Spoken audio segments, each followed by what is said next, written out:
चंदगडमध्ये सर्पस्नेह प्रदर्शनास उत्स्फूर्त प्रतिसाद, सर्पांविषयी गैरसमज दूर करण्यासाठी अनोखा शैक्षणिक उपक्रम. सर्पमित्र प्राध्यापक सदाशिव पाटील यांच्या मार्गदर्शनाखाली प्रात्यक्षिक. साप हा शब्द जरी कानावर पडला तरी अनेकांच्या मनात भीतीची लहर उसळते. मात्र ही भीती दूर करून वैज्ञानिक दृष्टिकोन वाढवण्यासाठी the new English school Chandgad इथं सर्पस्नेह, समज, गैरसमज आणि विज्ञान या विषयावर अनोखा शैक्षणिक उपक्रम राबवण्यात आला.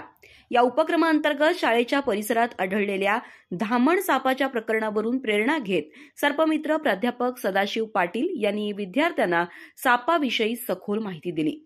यावेळी त्यांनी साप पकडण्याचं जिवंत प्रात्यक्षिक सादर करत सापांचं वर्तन, विषारी आणि बिनविषारी सापातील फरक, सर्पदंशानंतरचे प्राथमिक उपचार आणि सापांचं पर्यावरणीय महत्त्व याविषयी सोप्या भाषेत मार्गदर्शन केलं.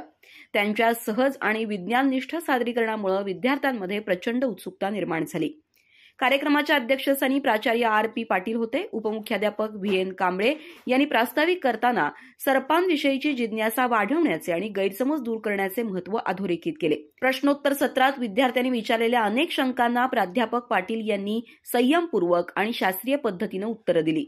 नागपंचमी आणि भारतीय परंपरेतील सर्पपूजेचा वैज्ञानिक दृष्टिकोन आणि सापांचे जैवविविधतेतील स्थान त्यांनी विद्यार्थ्यांना समजावले.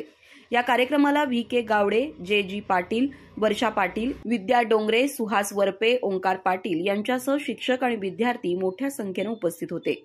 सूत्रसंचालन संजय साबळे यांनी ओघवत्या शैलीत केलं, तर आभार प्रदर्शन शरद हदगल यांनी मानले. कार्यक्रमाच्या सांगतेला सापांविषयी भीती नको, समज आणि सहअस्तित्वाचे भान हवे हा संदेश विद्यार्थ्यांच्या मनात ठसला आणि सर्पांविषयी सकारात्मक जाणीव निर्माण झाली. अधिक माहिती आणि ताज्या घडामोडींसाठी आजच आमचे चॅनल सबस्क्राईब करा.